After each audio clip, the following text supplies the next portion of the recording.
మనం చదువుకునేది సిద్ధాంత కౌముది అంటే పాణినీయ అష్టాధ్యాయిలో ఉన్న సూత్రాలు చదువుకుంటాం కాబట్టి ఒక ఆనవాయితీ ఏంటంటే గురు ప్రార్థన చేయకుండా శాస్త్రీయ గ్రంథాలు ఏవి చదవబడవు. కనుక మనం కూడా ప్రతిరోజు అంటే పాఠం ఉన్నప్పుడల్లా గురు ప్రార్థన చేసే ముందుకెళ్దాం. మీరు సైలెంట్ గా మనసులో అయినా మీరు అనుకోండి, నేను పైకి చదువుతా మీ అందరి కన్వీనియన్స్ కోసం. ఓం నమః పాణిని కాత్యాయన పతంజలిభ్య శబ్ద విద్యా సంప్రదాయ కర్తృభ్య పరమ ఋషిభ్య నమో మహద్భ్యో మునిభ్యో గురుభ్య ఏనాక్షర సమామ్నాయం అధిగమ్య మహేశ్వరాత్ కృత్స్నం వ్యాకరణం ప్రోక్తం తస్మై పాణినయే నమః. ఏన ధౌతా గిరః పుంసాం విమలైః శబ్దవారిభిః తమశ్చాజ్ఞాయజం భిన్నం తస్మై పాణినయే నమః.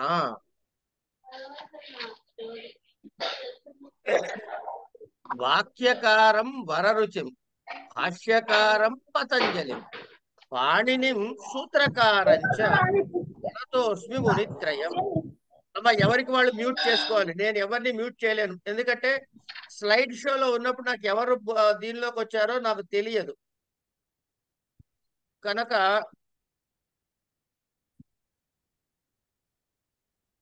మునిత్రయం నమస్కృత్య తదుక్తీ పరిభావ్య చ వైయాకరణ సిద్ధాంత కౌముదీయం విరచ్యతి అన్నాడు. ఇక్కడ మనం అర్థం చేసుకోవాల్సింది ఈ ఒక్క శ్లోకాన్ని చూద్దాం. మిగతావన్నీ మనం ఇంతకుముందు చెప్పుకున్నాం కదా. ఇది ఏమిటి గ్రంథము? మునిత్రయం నమస్కృత్య. మునిత్రయం అంటే ఎవరు? మనం సంజ్ఞా ప్రకరణ గ్రంథ ప్రవేశం చేస్తున్నాం అనుకోండి. ఇక మునిత్రయం అంటే ఎవరు అంటే పైన చూడండి, ఫస్ట్ లైన్ లో ఉంటుంది. నమః పాణిని కాత్యాయన పతంజలిభ్య. ఈ ముగ్గురిని కలిపి మునిత్రయము అంటారు. పాణిని సూత్రాలు రాస్తే, కాత్యాయనుడు ఏమన్నా దానికి వార్తికం రాస్తే, పతంజలి గారు మహాభాష్యం రాశారు. ఏదైనా గ్రంథానికి భాష్యం రాస్తే భాష్య గ్రంథం అంటారు. కేవలం పాణిని వ్యాకరణానికి మాత్రమే దాన్ని మహాభాష్యం అన్నారు. సరే, ఈ ముగ్గురు కలిపితే మునిత్రయము అంటారు. ఈయన ఏం చేస్తున్నాడు? వారు రాసిన గ్రంథాన్ని అంటే మునిత్రయంలో పాణిని ముందు వ్యాకరణం సూత్రీకరిస్తే, ఆ సూత్రీకరించిన దానిలో ఏమైనా మిస్ ఉన్న వాటున్న వార్తికములు.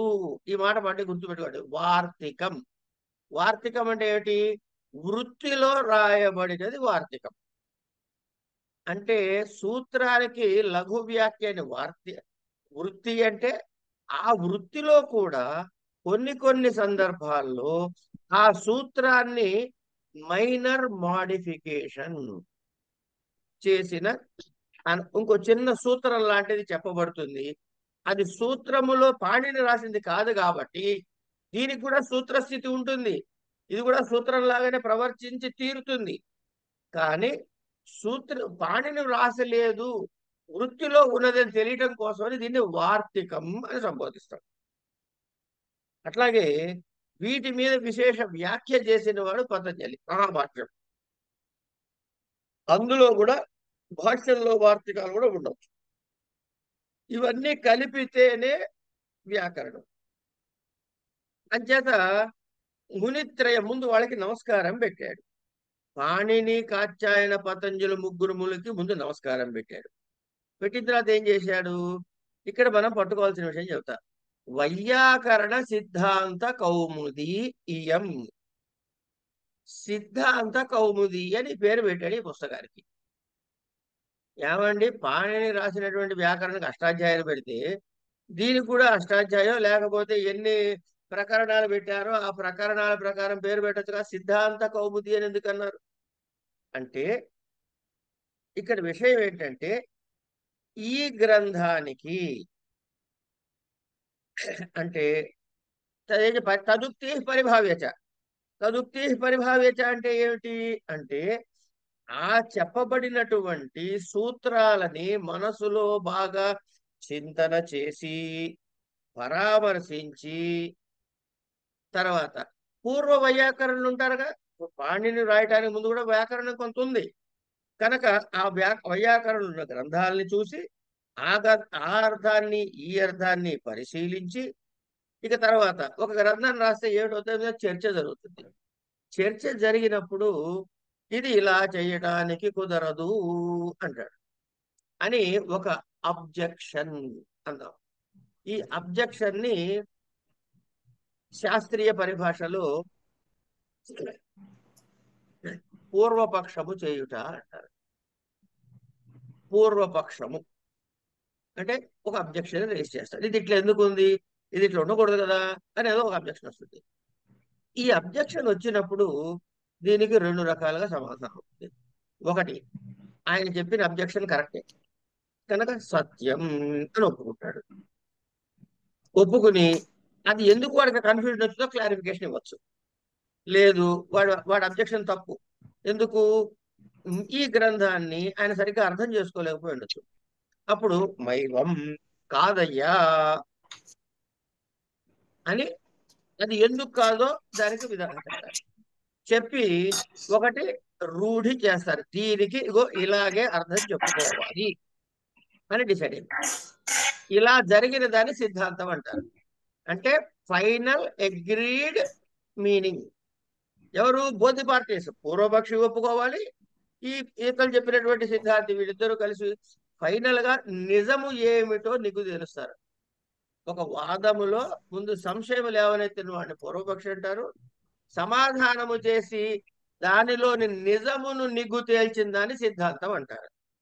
ఇగో అలా పాణిని రాసినటువంటి వ్యాకరణానికి పూర్వపక్షాలు సిద్ధాంతాలు చేయగా చేయగా చేయగా ఆ సిద్ధాంతాలు పొట్ల ఉంటుంది కదా, ఆ సిద్ధాంతాలు మీకు నాకు అర్థం కావాలని రూల్ ఉందా?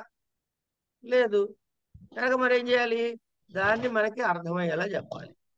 అందుచేత చల్లగా ఉండి హాయిగా ఉండి అందులో ఉండే తాత్పర్యం ప్రకాశించేలాగా చేయటము కౌముది లక్షణము, అంటే వెన్నెల యొక్క లక్షణము. వెన్నెల ఏం చేస్తుంది, ఉన్నదాన్ని ప్రకాశింపజేస్తుంది. అలా అని చెప్పి వేడి పుట్టుతుంది అంటే చల్లగా ఉంటుంది, హాయిగా ఉంటుంది.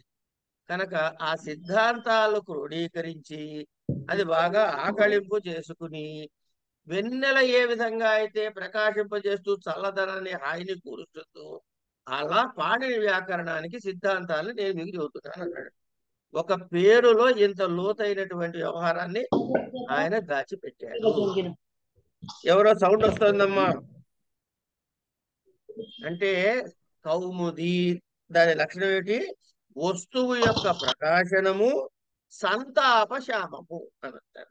అంటే దుఃఖ పెట్టదు, హాయిగా అర్థమయ్యేలా ఉంటుంది మనకి. ఇది అయిపోయిన తర్వాత ఇక్కడికి మనకి ప్రతిరోజు ఇదంతా చెప్పుకోకర్లేదు, కానీ ఈ శ్లోకాలు మాత్రం ఖచ్చితంగా మనం చదువుతాం. ఇది అయిన తర్వాత ఇంకొక ముఖ్య విషయం ఏంటంటే మొదటి కొన్ని పాఠాలు, ఒకటో రెండో మూడో నాలుగో ఎన్నైతే ఎన్ని అవసరమైతే అన్నిటి చోట మనము నెమ్మదిగానే వెళ్తాము. ఎందుకంటే ఆ కాన్సెప్ట్ మనకి సింక్ అయ్యే వరకు మనం కొంచెం నెమ్మదిగా వెళ్తే అందరికీ సమానంగా అర్థమవుతుంది. ఒకళ్ళకి అర్థమయ్యి ఒకళ్ళకి అర్థం కాకుండా ముందుకు వెళ్ళటం అన్నది సరి అయిన పద్ధతి కాదు. కనుక సరే, ఇక్కడికి ధ్యాన శ్లోకాలు అయిపోయినాయి. మాహేశ్వర సూత్రములు, స్థాన ప్రయత్నములు. ఈ స్థాన ప్రయత్నం అన్నమాట కాసేపు పక్కకు పెట్టండి. మాహేశ్వరాణి సూత్రాన్ని కలిపి రాసేస్తే మాహేశ్వర సూత్రాన్ని అని రాయొచ్చు. కలపకుండా విడివిడిగా రాస్తే మాహేశ్వరాణి సూత్రాన్ని అనే రాయాలి. సరే, ఆ ఏ ఉన్ రక్ ఏ ఓం అయౌచ్ హయవరట్ లన్ గమగణనం ఝభై ఖడధ జబగడదశ్ ఖఫ ఛఠ చటతౌ కపై శశసర్ అల్. ఈ 14 మాహేశ్వర సూత్రాలు. ఇక్కడ మీరు చూడాల్సింది ఏంటంటే ఎర్ర రంగులో ఉన్నవి గమనించండి. ఇవి ఏవి కూడా అచ్చులు కావు, అన్ని హల్లులే.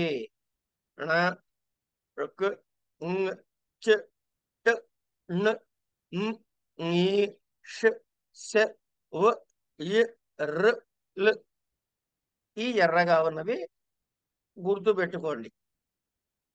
1 నుంచి 4 సూత్రాలు చూస్తే అ, ఇ, ఉ, రుళ్ళు, ఏ, ఓ, ఐ, ఔ అనేటటువంటి అచ్చులున్నాయి. 5 నుంచి హయవరాల, ఞమగణన, జభ, ఘడధ, జబగడద, కఫ చటత చటత, కప, శశస, ఫ అని మనకి హల్లులు ఉన్నాయి. అయితే ఈ హల్లులు అచ్చులు వరుసలోనే ఉన్నాయా అంటే లేవు. అంటే మనం వర్ణమాల రాసే వరుసలో ఉన్నాయా అని, వరుసలో ఉన్నాయా అంటే ఏంటంటే మనకి మామూలుగా ఐ చెప్పాయి అంటే ఐ ఉరులు ఏవో ఐ ఏ ఐ ఓ ఔ అంటాం. ఇక్కడ ఏ ఐ ఓ ఔ లేదు, ఏవో ఐ ఔ ఉంది. కనుక చిన్న మార్పు ఇక్కడ ఉంది. దీనికి కారణం ఏంటంటే వ్యాకరణ సూత్ర నిర్మాణానికి కావలసినటువంటి వెసులుబాటు కోసము. తర్వాత హయవరట్ లను, హా ఎక్కడిది శేషసాహాలో ఉండే హా, ఆహా ఇక్కడ మొదట్లో కూడా ఉంది.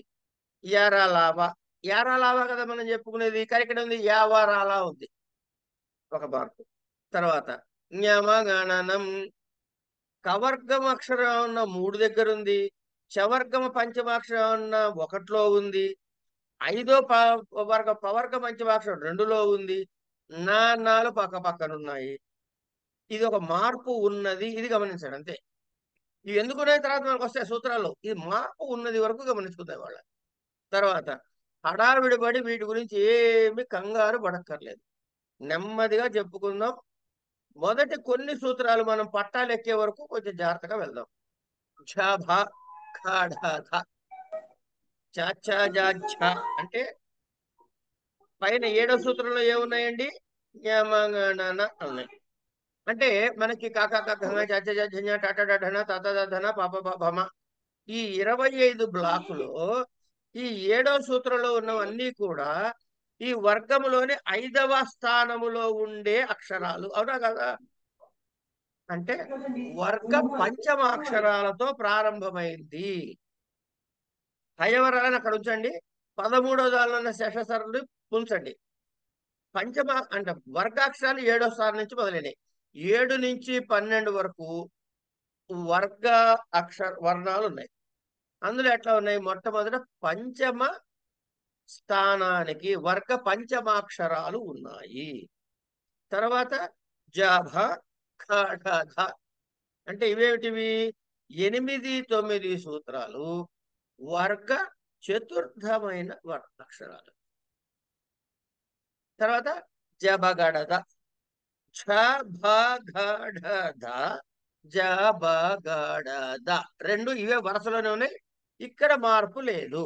అలా అని చెప్పి పైన చూడండి జ్ఞా ఉంది అక్కడ, ఏమండి జ్ఞా ఉంటే చ ఛ జ ఝ జ్ఞ, కనుక ఇణితోటి ఝ టాలీ అయింది.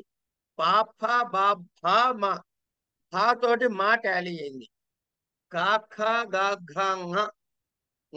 తోటి ఘా టాలీ అయింది.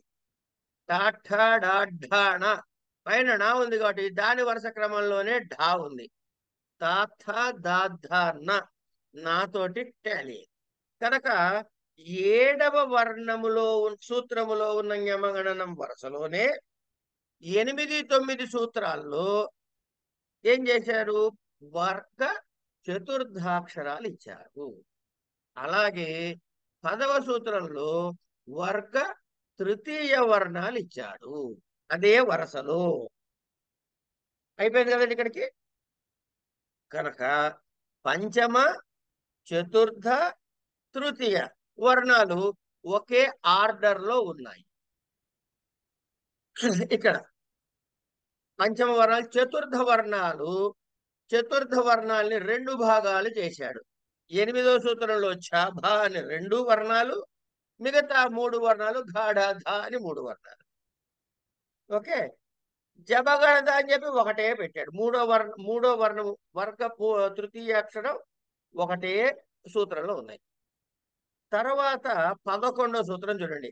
ఖ ఫ ఛ ఠ థ. ఖ ఫ ఛ ఠ త.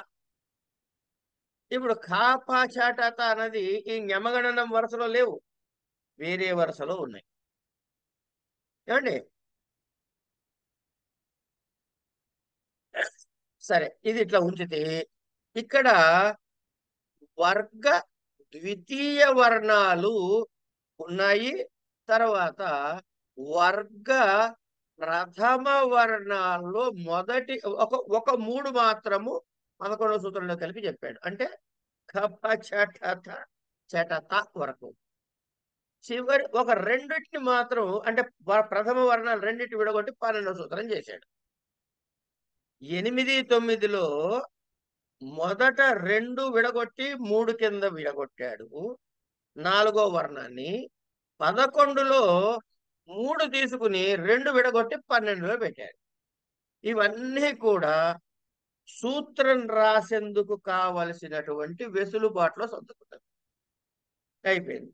శేష సార్ హల్ అన్నాడు. ఇవి మాహేశ్వర సూత్రాలు.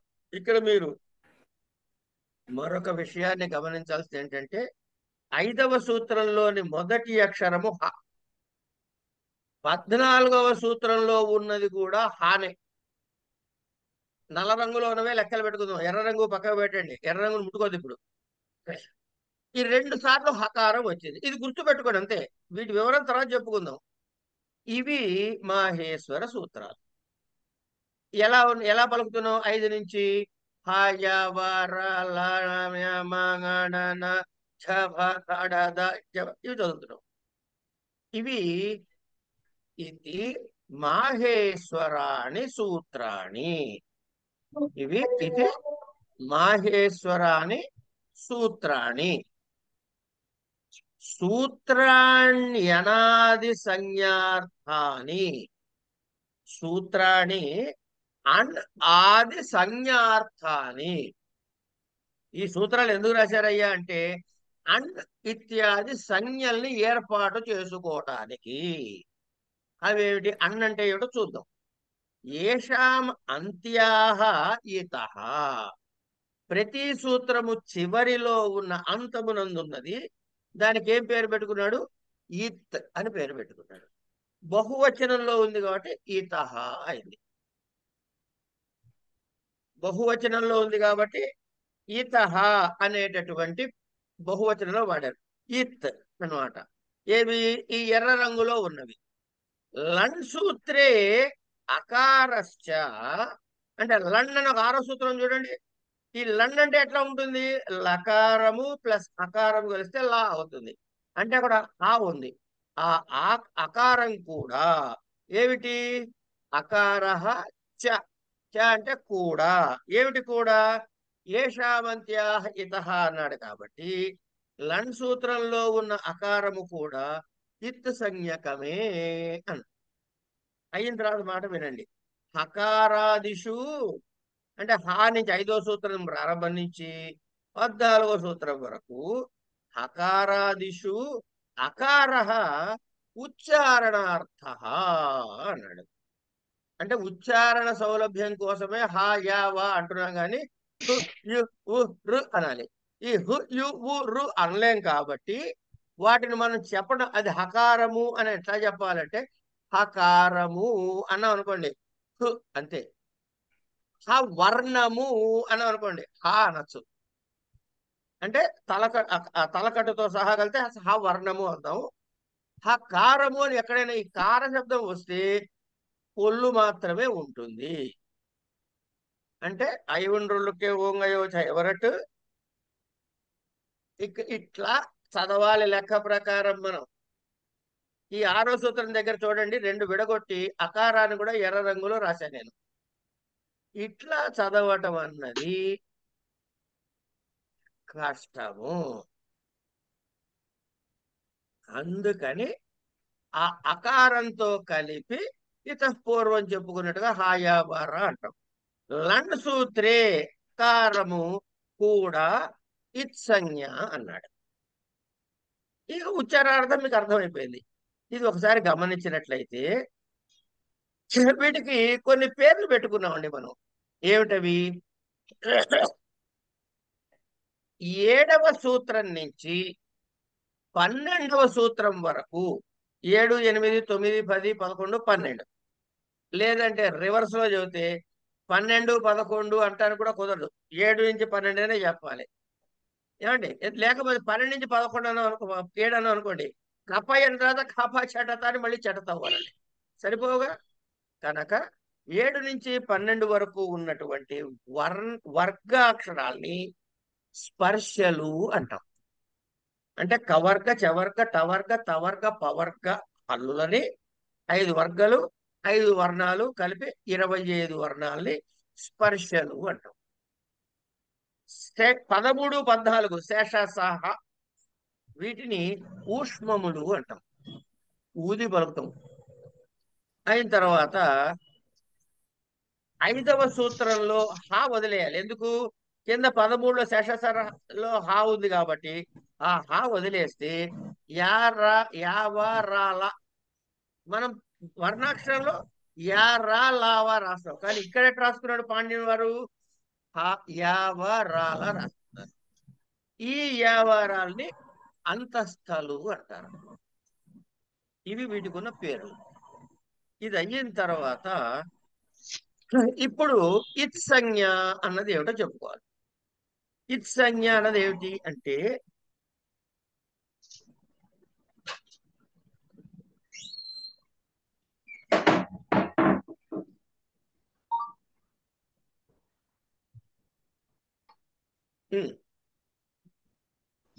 ఈ ఇత్సంజ్ఞలు ఎట్లా ఉపయోగపడతాయి అంటే ఈ ఎర్ర వర్ణము వరకు వెళ్ళాలి. ఏమంటే ఎవరైనా ఒక్కళ్ళు ఆన్ చేసుకుంటారా, మ్యూట్ తీసేస్తారా? ఎవరు తీసారో చెప్పండి. నేను తీసానండి. ఎవరు? జయలక్ష్మి. ఓకే, సందీప్. జయలక్ష్మి గారి. ఇంకెవరు అన్నారు? ఎవరు తీశారు? సందీపా? సందీప్ గారా? అవునండి, అవునండి. రైట్. ఇద్దరు ఉండండి, పర్లేదు, ఏ ఇబ్బంది లేదు. జయలక్ష్మి గారు, సందీప్ గారు ఇద్దరు ఉండండి, ఇబ్బంది లేదు. ఇప్పుడు ఒకటి గుర్తు పెట్టుకోండి, ఆయన మనం ఎప్పుడు మూమెంట్ లెఫ్ట్ నుంచి రైట్కి వెళ్తుంటాం. ఓకే, ఓకేనా? Okay, right. సరే అండి. ఆతో ప్రారంభం చేయండి ఫస్ట్. ఆ అని వినండి. ఆ అనండి. ఫస్ట్ ఎర్రక్షరం ఏమిటి? అవి రెండు కలిపానండి నోటితో. అన్. ఆ రెండవ ఎర్రక్షరం అనండి. అక్. మూడోది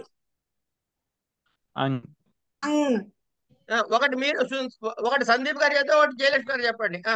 జయలక్ష్మి గారు మీరు చెప్పండి. నెక్స్ట్ది అచ్. అట్. అట్ అట్ అట్ కాదు, అట్. తర్వాత అట్. ఓకే, తర్వాత ఇంకా ఐ.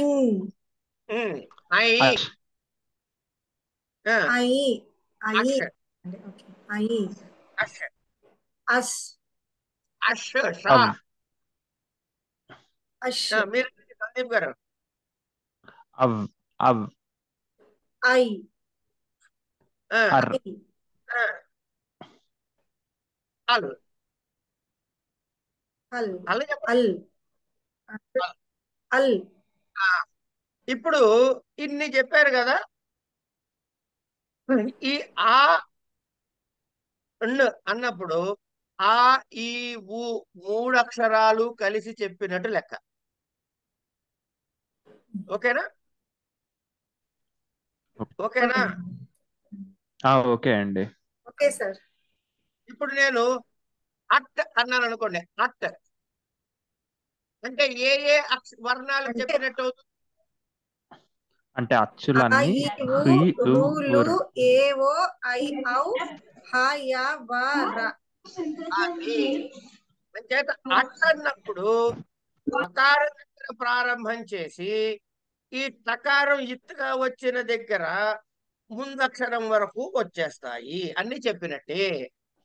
ఇక్కడ మధ్యలో మనకి అంటే అంటే అంటే ఒక్క నిమిషం గురుగారు. అట్టంటే ఆ ఈ బు రు లు ఏ ఓ ఐ ఔ హై యౌ వ రు అన్నీ వస్తాయండి. అంతే అండి. ఓహో, ఇప్పుడు ఎవరు మాట్లాడింది? నేను ప్రసాద్ సార్. ప్రసాద్ ప్రసాద్ గారు. ఇప్పుడు నేను అడుగుతా, చెప్పండి నాకు. సార్. హలో, చెప్పండి సార్. అర్ర అర్ర అర్ర ఖా ఖా ఖర్ర అర్ అర్ ఖా ఖా అండి, ఖా ఖా. ఖా. ఓకే. ఏమి వస్తాయి? 11 సూత్రం దగ్గరికి వెళ్ళండి. ఖ ఖ ఫ ఛ ఠ థ చట త వ కప చటత శష స. చటత భూ లేదు. ఎర్ర రంగు వదిలేయాలి, మధ్యలోనే ఎర్ర రంగు వదిలేయండి. శష స అంతవరకు. శేషస వరకు వస్తాయి. అంచేత ఇప్పుడు మధ్యలో సూత్రం రాస్తున్నప్పుడు పాణిని గారు ఖర్ వర్ణాలు అన్నాడు అనుకోండి, ఎక్కడైనా ఏ ఏ వర్ణాలు వచ్చినట్టు లెక్క? ఇవన్నీ వస్తాయండి. ఫ ఛ ఠ థ ప ఛ ఠ థ క ప శష స. అది అదే.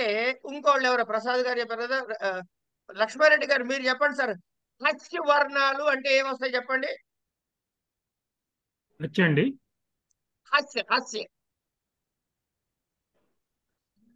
వచ్చి 5వ సూత్రం దగ్గరికి వెళ్ళిపోండి. వచ్చాను ఏమండి? హాస్య శేష సాహాలో శ. అచ్చు హాస్య అష్. ఓకే. అష్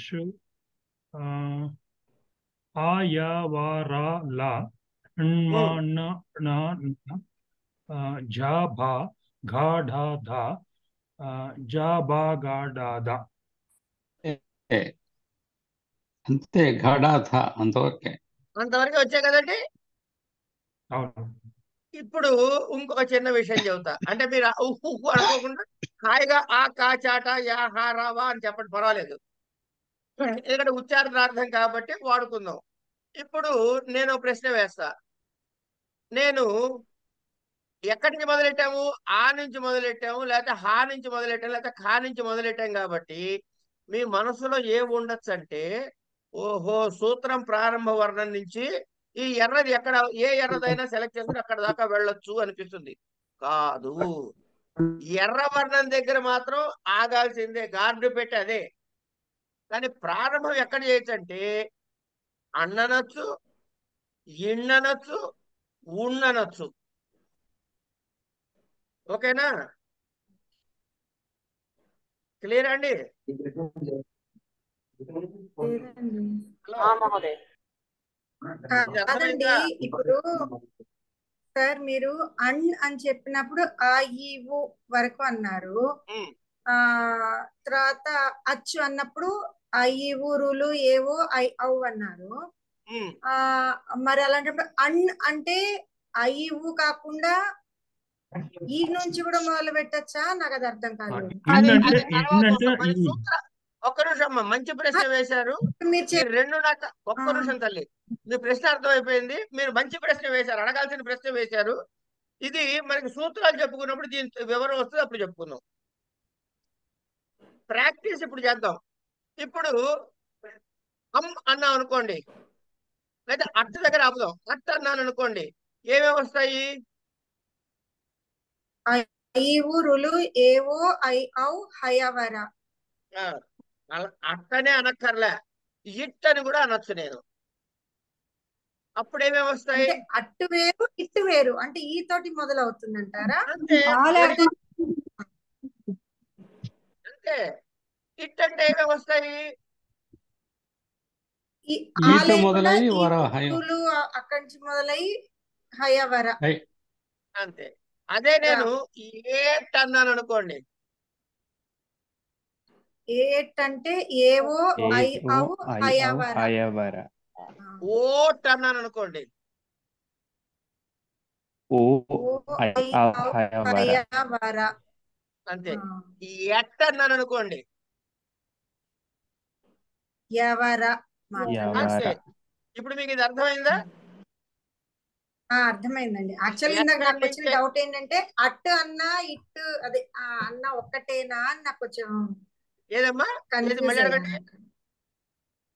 మీరు ఇందాక అన్ అనొచ్చు, ఆతో మొదలవచ్చు, ఈతో మొదలవచ్చు అంటే అన్ అనేదే ఐ ఊ ఏ కాకుండా దాన్ని ఇన్ అని కూడా రెండు సమానం అని డౌట్ వచ్చింది. ఇప్పుడు సమానమా ఇప్పుడు కాదా? క్లియర్ అయిపోయింది. కాదండి. ఆ ఇన్ అంటే ఈ దగ్గర నుంచి మొదలెట్టి న తగిలే వరకు వెళ్ళటమే. అర్థమైందండి? అర్థమైంది సార్. రైట్. ఇలా ఇలా ఈ ఫస్ట్ ఏదో ఒక లెటర్ దగ్గర స్టార్ట్ చేసి ఏదో ఒక ఇత్ సంజ్ఞ దగ్గర ఆపితే మనం ఒక చిన్న కొత్త వర్డ్ క్రియేట్ చేస్తున్నాం, అవునా కదా? అవును గురుగారు. అవునండి. ఓం, అవునండి. ఓం, ఓష్, హష్, అచ్, ఇవన్నీ అంటే అచ్ అంటే అకారం దగ్గర ప్రారంభమైంది ఐ ఔచులో ఉన్న చకారం దాకా ఈ మధ్యలో ఉన్నవన్నీ వచ్చేస్తున్నాయి. అంటే ప్రతిసారి పాడిగారు ఐ ఊరులు ఏవో అయ్యో అని చెప్పక్కర్లే. అచ్చు వర్ణాలు అంటే ఇవన్నీ అని చెప్పేసినట్టేనా కదా? అవునండి. అంతే. అంటే సూత్రాన్ని సంక్షిప్తీకరించడానికి ఇవి ఉపయోగపడతాయి. ఏమండి? అయిపోయిన తర్వాత ఇలా చేసిన వాటి పేరు ప్రత్యాహారము. ఏమంటారు వీటిని? ప్రత్యాహారము. ఇప్పుడు ఎట్లా అడగచ్చు అంటే దీన్ని నేను మిమ్మల్ని, ఏమంటే హస్య ప్రత్యాహారంలోని వర్ణములు ఏవి? అంటే అప్పుడు హయవరల అవన్నీ దబగడ ఉమ్, అంటే అంతే కదండి. అంతే అమ్మా. అయితే ఇక్కడ నాకు ఒక చిన్నదండి, షాకి అదే షణ్ముఖ షాకిను శర్వాణి సాకి ఆ ఉచ్చారణ ఒకటిగానే అనిపిస్తున్నాయండి నాకు. మీరు ఒకటిగా అంటే అది మీ తప్పు. అంటే నాకు అట్లా వినిపిస్తుంది, అదే అర్థం అందుకే అంటున్నా కావట్లేదు. వస్తున్నా తల్లి, అది కూడా మనం చదువుకోబోతున్నాం. అది కూడా మనం చదువుకోబోతున్నాం, కంగారొద్దు. ఉచ్చారణలు ఒకేలా అనిపిస్తే తర్వాత కత్తెరస, మెలికెస, కుంటిస ఇవేమి అనక్కర్లే, వీటికి పేర్లు ఉన్నాయి. అది కాసేపట్లో వస్తాయి, వచ్చినప్పుడు చెప్పుకుందాం. ఈ ఈ ప్రత్యాహారాలు అనేది అర్థమైందా కాలేదా? అర్థమైంది. ఇప్పుడు వీటి పేర్లను ప్రత్యాహారాలు అంటారండి. అచ్చ అంటే ఒక అంటే ప్రత్యాహారం, అన్, అక్. అక్ అంటే అదే ఒక ప్రత్యాహారం. మనం ఏదైతే ఈ సూత్రాన్ని ఉపయోగించి తయారు చేస్తున్నామో ఆ చివరి ఇత్తు ముందు ఉన్న దాన్ని వాటిని కలిపి ప్రత్యాహారం అంటారు, అంతేనా? అంతే. అన్ను ప్రత్యాహారము, ఓకే. అక్కు ప్రత్యాహారము, ఇక్కు ప్రత్యాహారము, ఉక్కు ప్రత్యాహారము, ఏంగు ప్రత్యాహారము, ఏచ్ ప్రత్యాహారము, హట్టు ప్రత్యాహారము. అర్థమైందండి? ఇప్పుడు క్లియర్. ఈ ఎర్ర రంగు దాన్ని మనము ఆ ఇత్ ఇత్ అంటాం. అంటున్నాం కదా, దాని ముందుండే దాన్ని ఏమంటారు? అవి వర్ణాలు. అవర్ణము, ఓకే. ఇవర్ణము, అంటే అచ్చులు ఉవర్ణము, కొన్ని అవర్ణము, యవర్ణము. అచ్చులు కొన్ని, వర్ణాలు కొన్ని, హల్. అచ్చులు కొన్ని. అచ్చులు హల్లులు వచ్చేస్తాయి కదా వరుసగా. అన్ని వర్ణాలు. వర్ణములు అంటారు నాన్న. సరే. కొంచెం మొదట్లో చిన్న కన్ఫ్యూజన్ ఉన్నట్టు సందేహం. ఉంటుంది, ఏం కన్ఫ్యూజన్ లేదు. ఇప్పుడు ఇంతకీ ఒక సందేహం ఉందండి గురువుగారు. అడగండి. రెండవ సూత్రంలో మీరు రు లు కు రాశారు ఇక్కడ అవును. స్క్రీన్. ఆ, పుస్తకాల్లో అన్నిట్లో రుల్ రుక్ ఉంది. ఆ లూనే రు అని పలుకుతారు కొంతమంది. ఓహో, ఆ లు అని రాసేది అంటే రు. ఓకే, రు చెప్పండి. తర్వాత ఉన్న వర్ణాన్ని ల్ అనకుండా రు అని కొంతమంది పలుకుతారు. దానివల్ల పెద్ద మనకి వచ్చే పాఠంలో ఏం తేడా రాదు. Okay, thank you. రైట్. గురుగారు ఇంకొక ఇప్పుడు సందేహం అండి. గురుగారు అడగండి. ఇప్పుడు మనకి ఒకటో సూత్రంలో అన్ అంటే ఆ ఈ ఊ అన్నారు కదా, ఉమ్. కానీ 6వ సూత్రంలో కూడా అన్ ఉంది కదా. అన్ ఇందాక అమ్మాయి అడిగింది అదే, ఎవరు అడిగారు, అది ముందు వస్తుందమ్మా చెప్పుకుందాం అని చెప్పా. మీరు కూడా గుడ్ క్వశ్చన్ అట్టి పెట్టుకోండి. ప్రశ్న కొందరు త్వరలోనే తీర్చుకుందాం. సరే గురుగారు. ఇప్పుడు దీనికి ఒక్కసారి సంబంధించి నాకు ఇంకో డౌట్ వచ్చిందండి, ముందర చెప్తా అన్నారని ఇంకా అడగలేదు.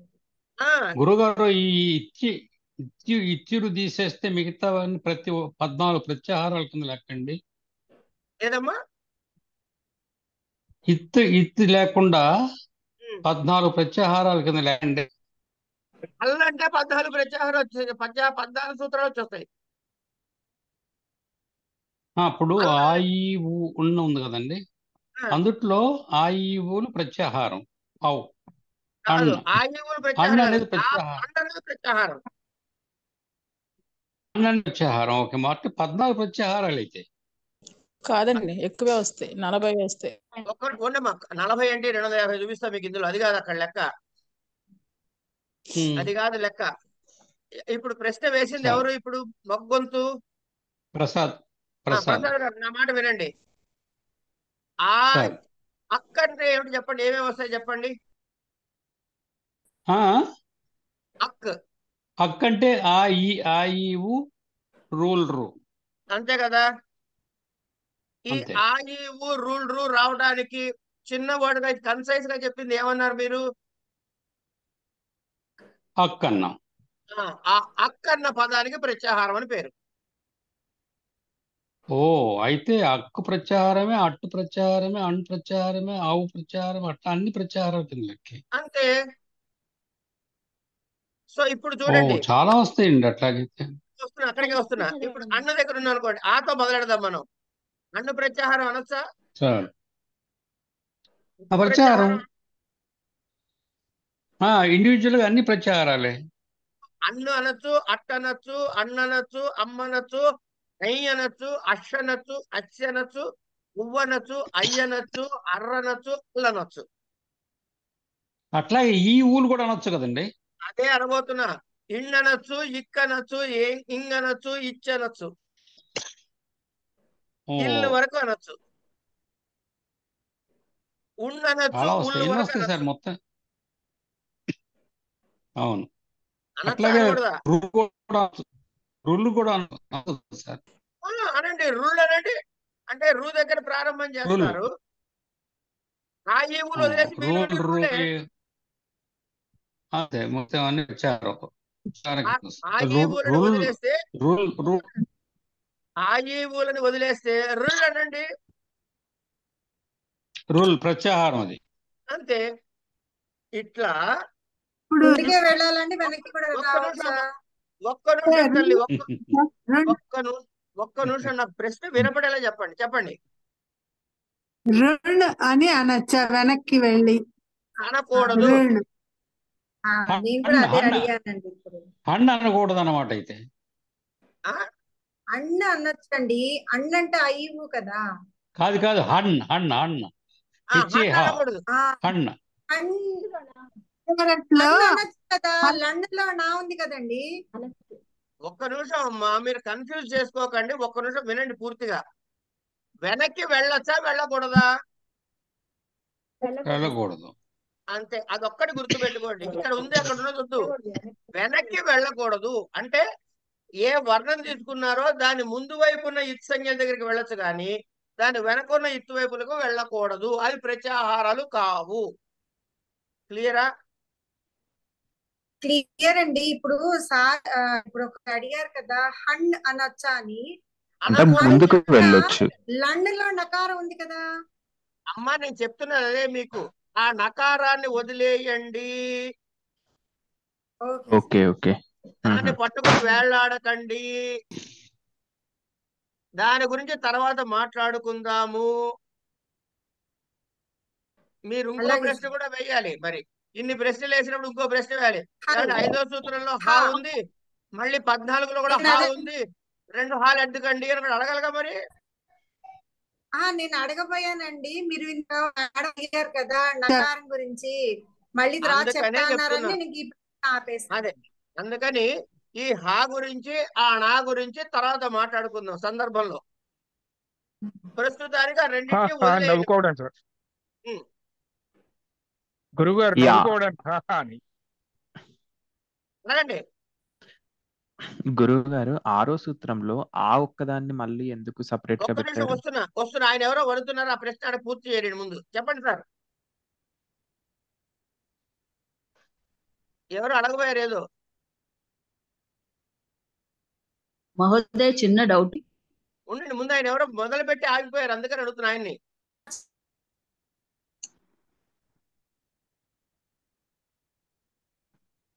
సందీప్ గారిని గొంతు అడగండి. గుర్తుపట్ల. సందీప్ మీరు అడగండి. 6వ సూత్రంలో మళ్ళీ లకారంకు ఆను వస్తున్నా సపరేట్ వస్తున్నా చేశారు కదా, అది వస్తున్నా వస్తున్నా వస్తున్నా అక్కడ కూడా వస్తా, ఒక్క నిమిషం. నెక్స్ట్ మీరు అడగండి అమ్మా. అది ప్రత్యాహారం చేయమంటే మాత్రమే అన్న అక్కు ఇవి చేయాలి, కానీ మరి సూత్రం చెప్పమంటే మాత్రం ఆ ఈ ఉన్ అవి అలా చెప్పాలి కదండి. అంతే.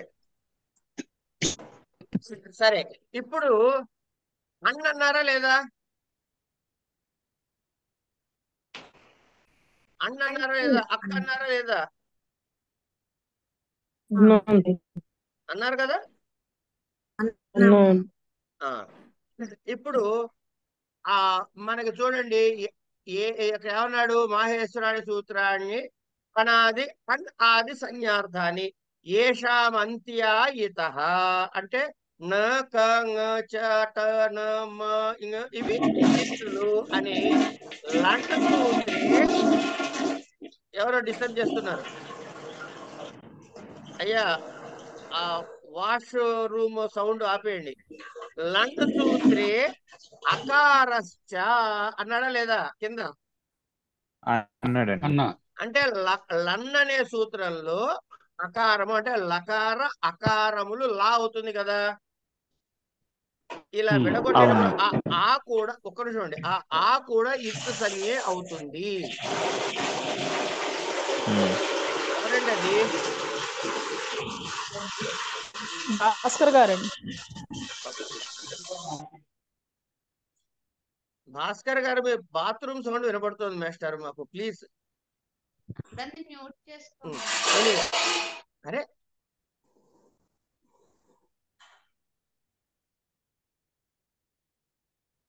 ఓకే.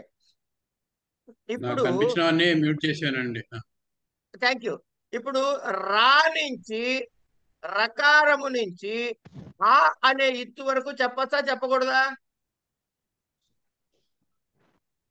రా నుంచి హా నేను అడుగుతున్నా వినండి మళ్ళీ. ఆ లకారం పక్కన ఉన్న ఆ ఎర్ర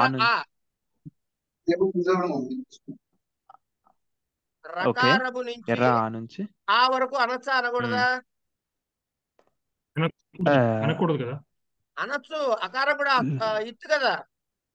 అవును, ఆ ఇత్ కాబట్టి అనొచ్చు. అంటే లా ఒక్కటే వస్తుందేమో. ఒక్క నిమిషం, ఆ రకారం పక్కన అకారం కలిపితే రా అయిపోద్ది కదా. అవును, ఆ రా అన్నది కూడా ప్రత్యాహారమే. అప్పుడు అందులో ఏ వర్ణాలు వస్తాయి? ఒక్క నిమిషం చెప్తున్నా కదా. రా అన్నప్పుడు ఆ ప్రత్యాహారం అయితే అందులో ఏ వర్ణాలు వస్తాయి? రాలా. అది కనుక రా అనే ప్రత్యాహారం ఎక్కడైనా వాడితే రకారము లకారము 2 వర్ణాలు వస్తాయి. ఇంతవరకు అర్థమైందా కాలేదా? కాలేదు గురువు గారు, కొద్దిగా చెప్పండి. మీరు చెప్పింది నాకు సందీప్ గారు అడిగింది ఆ అని, మీరేమో అది కూడా ఇత్తి అన్నారు కదా. ఇత్ తర్వాత ఇత్ అన్నారు కదా. తర్వాత మీరు హయవరంలో రా కూడా ఇత్ అన్నారు కదా, అదేగా మీరు అనేది? రా నుంచి ఆ వరకు. ఇప్పుడు అన్నంటే ఏమైందండి, ఆ అనే హత్తు వర్ణం నుంచి నా అనే ఇత్తు వరకు కలిపారు కదా, ప్రత్యాహారం చేశారు కదా. చేసామండి. రా అన్న వర్ణం నుంచి ఆ అనే ఇత్తు వరకు ప్రత్యాహారం చేయొచ్చా చేయకూడదా? చేయొచ్చు. ఇది కూడా ఇత్తే కదా, రా కూడా ఇత్తే కాబట్టి వెరీ గుడ్. చేయొచ్చు. అప్పుడు ఏమవుతుంది? రా పక్కన ఆ ఉంది కాబట్టి కలిసిపోయి రా అని ఉచ్చరిస్తాం. రా ల, రా లా ఆ రెండే ఉన్నాయి అంతే దాంట్లో. అంతే, రా. అదే చెప్పాడు ఆయన కూడా. Okay okay okay right. Thank you sir. Right. ఇప్పుడు చెప్పబోయేది ఇప్పుడు వినండి. చదివేటప్పుడు మహోదయ అక్కడ ఒక్కటి అకారము రా పక్కన ఆ, చదివేటప్పుడు అండి రా అని చదవాలా, రా ఆ అని అట్లా చెప్పాలా ప్రత్యాహారము? రా అని చదవచ్చు. రా అనే చదవచ్చు. ఓకే అండి. ఒక్క నిమిషం వినండి. రాసేటప్పుడు అది ఏ సూత్రంతో వెళ్ళిపోతుంది మహోదయ అకారము నేను కారము? చెప్తానమ్మా అన్ని. అది కాదమ్మా, ఇంకా మనం అక్షరాభ్యాసంలోనే ఉన్నాం. ఇంకా ముందు సూత్రాల్లోకి వెళ్ళినప్పుడు ఇవన్నీ తెలుస్తాయి. ముందు కాన్సెప్ట్ అర్థం చేసుకోండి చాలు. అర్థమైందండి? ఇప్పుడు ఇలా చేసుకుంటూ పోతే ప్రత్యాహారాలు కొన్ని వందల ప్రత్యాహారాలు వస్తాయి. అవునా కాదా? వస్తాయండి, చాలా వస్తాయి. అవన్నీ మర్చిపోండి. పాణిని గారు వ్యాకరణంలో ఇలా అనేకమైన ఏర్పడగలిగే ప్రత్యాహారాల్లోంచి 43 ప్రత్యాహారాలు మాత్రమే వినియోగించుకున్నాడు. ఓకే. Okay sir. అవి ఓకే సార్. బైహార్ట్ చెయ్యక్కర్లేదు. ఏది బైహార్ట్ చెయ్యక్కర్లేదు. సూత్రములో వచ్చినప్పుడు గుర్తిస్తే చాలు. ఓకే. ఇది క్లియర్ అయిందా? ఇక్కడికి ఇది క్లియర్ అయిందా అండి? Clear sir. Clear sir. ఎవరికి గురువుగారు డౌట్ లేదు కదా ఇక్కడ అండి, వరకు? ఒక్క డౌట్ అండి. ఇప్పుడు అడగండి. లా పక్కన అది ఇత్ అవుతుందండి. అవుతుంది, లా అవుతుంది. లా అంటే లాకారం ఒక్కటే రూలు, ఆ వర్ణం చెప్తుంది అది. అంటే ఇప్పుడు రల్ అనాలి, మనం ఆ ఇత్ అయిపోయింది కదా. రల్లేదు, రా ఎక్కడి నుంచి వచ్చింది మధ్యలో? రా నుంచి అంటే మీరు అన్నారు కదా, రా నుంచి ఆ దాకా ఇది అప్పుడు కడితే ఎట్లా ఏమంటారు రాస్తున్నాడు? దాన్ని? రానే ప్రత్యయం రకార అకారములు వస్తాయి కదమ్మా. ప్రత్యయం రకాల నుంచి ఆ దాకా అకారం. అన్నారు కదా, ప్రత్యాహారం. పక్క అదే పక్కన ఉన్నటువంటి రా అని ఉచ్చరించేయచ్చు అంటే అంటున్నా. రా చేయొచ్చు, లా కూడా లా అంటామా, ల్ అనాలా? అంతే ఆ అంతే వేరైపోయింది కదా, అంతే. రల్. మళ్ళీ రల్ అయితే అంటుంది. గురువుగారు ఇప్పుడు రా అనే ప్రత్యాహారము, రండ్ అనే ప్రత్యాహారం రెండు సేమ్ అయిపోతాయి అప్పుడు. పర్ఫెక్ట్. రెండిట్లో రాలా. పర్ఫెక్ట్. అంతే కరెక్ట్. అండి. కానీ ఆ ప్రత్యాహారం వాడుకోలేదు పాణిని కనుక మీరు దాని మీద ఎక్కువసేపు కూర్చోకండి. Don't waste your energy on unwanted things. Panini గారు ఆ ప్రత్యాహారం వాడలేదు కాబట్టి మనకి దాని ఉపయోగం రాదు. వదిలేండి అక్కడికి. మొట్టమొదటి సూత్రము రపరహ దగ్గర వాడతారు కదా మహోదయ దాన్ని రా ప్రత్యాహారాన్ని. ఉరన్ రపరహ దగ్గర వాడతారు కదా రా ప్రత్యాహారాన్ని. దాకా మీరు వచ్చారా? అక్కడ దాకా మీరు వచ్చారా పాఠంలో? ఏమ్మా తల్లి చెప్పండి. మనం చెప్పుకుంటున్న పాఠంలో అక్కడ దాకా వచ్చారా? రాలే కదా. మీరు ఆ సూత్రం చెప్పారనుకోండి, నేను దాన్ని మీ ఒక్కళ్ళకే సమాధానం చెప్పాను అనుకోండి, మిగతా వాళ్ళందరూ కన్ఫ్యూజన్ లో ల్యాండ్ అవుతారా కారా? కనుక అలాంటివి చెప్పకండి ప్రస్తుతం. కొంచెం ముందుకు వెళ్ళిన తర్వాత అన్నీ మాట్లాడుకుందాం. మొదట్లో అసలు చాలా మందికి తెలియదు, కొంతమందికి తెలుసు. ఏది ఈ కోవిద ఇవి రాసిన వాళ్ళకి తెలిసి ఉండొచ్చు కాక, కానీ చాలా మందికి ఇక్కడ ఉన్న వాళ్ళు ఉన్నారు. లక్ష్మారెడ్డి గారు ఆయనకి తెలియదు నా లెక్క ప్రకారం. ఏమండి నాకు ఇంకోళ్ళు కూడా ఎవరో తెలియదు ఉన్నారు. సార్. ఏమండి ప్రసాద్ గారికి కూడా ప్రసాద్ తెలియదు. గారికి తెలియదు, నాకు తెలియదు. సరే నాకు కూడా తెలియదు. అయిపోయి కనుక వద్దులేండి. ఆ లిస్టు ఇప్పుడు అటెండెన్స్ వేసుకోవద్దు దానికి. తెలిసిన సూత్రాలు వస్తే ఉండండి అక్కడ, మనసులో పెట్టుకోండి. మీకు అర్థమైపోయింది కదా అది అక్కడ వచ్చింది అని, అదలా గుర్తుపెట్టుకోండి. రైట్. మొట్టమొదటి సూత్రము హలంత్యం. ఇది నేను ఎలా ఉచ్చరిస్తున్నానో ఒక్కసారి గమనించండి. హలంత్యం అనొచ్చు మనం. హలంత్యం అంటే ఏం ఇబ్బంది ఏం లేదు, అక్కడ ఉన్నది అదే అక్షరం. నేను అన్నటప్పుడు హలంత్యం అన్నా, అదే మాటను అన్నా, ఏం మార్పు చేయలే. కానీ హలంత్యం అని వరుసగా అనడం కన్నా హలంత్యం అని కొంచెం నొక్కి అనేటప్పటికీ హల్లు అంత్యము అనే రెండు శబ్దాలు మీకు వినపడుతున్నట్టు అయిందా లేదా? మళ్ళీ అంటా చూడండి, హలంత్యం హలంత్యం, రెండింటి తేడా ఉందా లేదా ఉచ్చారణలో?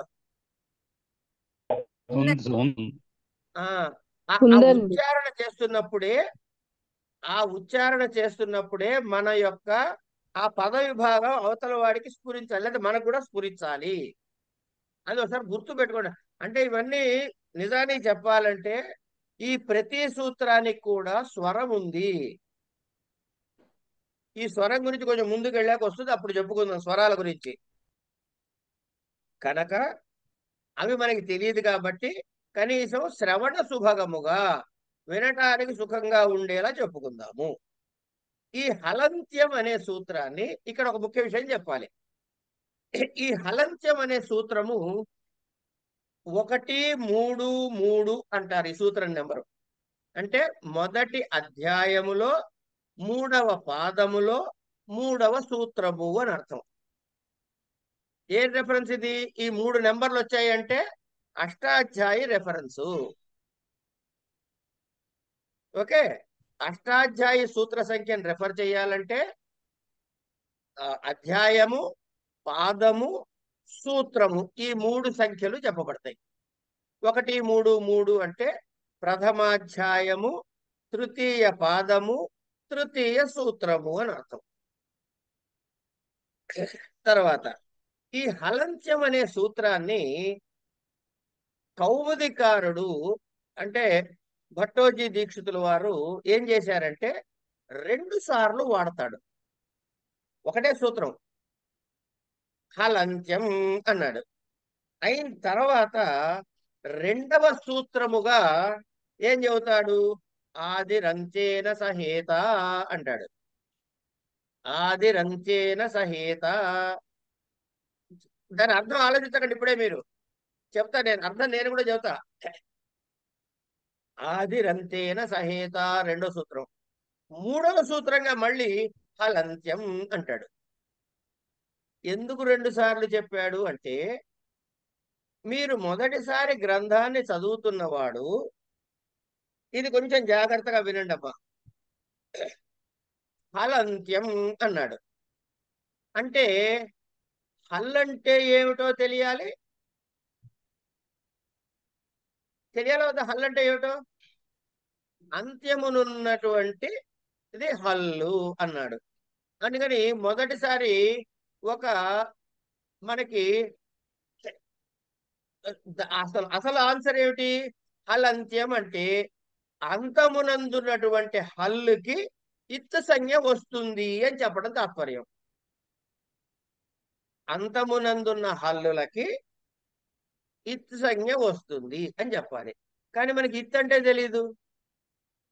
ఇక్కడ నేను ఇత్ సంజ్ఞ వస్తుందంటే ఇత్ అంటే ఏమిటో తెలిసాక మీకు ఇత్ అనేది ఏమిటో తెలిసేది. అది అర్థం కావాలి. అది అర్థం కావాలంటే ఏం చేయాలి? ఆదిరంతేన సహేత అనే సూత్రం చెప్పుకోవాలి. ఆదిరంతేన సహేత అన్నప్పుడు దగ్గరకు వచ్చేటప్పటికి ఇక్కడ ఏమవుతుంది అంటే, ఇక్కడ ఏమవుతుందంటే మీకు హలంత్యం అనే ఆదిరంతేన సహేత అనే దాని దగ్గర అన్నం దాని వల్ల హల్ అనే పదానికి సూత్రం అర్థం తెలియదు మీకు. ఆదిరంతేన సహయిత, ఆ హల్ అనే అర్థం తెలియదు. కనుక దీన్ని ఏమంటారంటే అన్యోన్య ఆశ్రయ దోషము అంటారు. ఇది ఎక్కువ ఆలోచించక్కర్ల, విని మర్చిపోదగ్గ విషయమే. అన్యోన్య ఆశ్రయ దోషం. అందుకని ఏం చేశాడు? ముందు 14వ సూత్రం హల్లు కదా, 14వ సూత్రం హల్ అని కదా.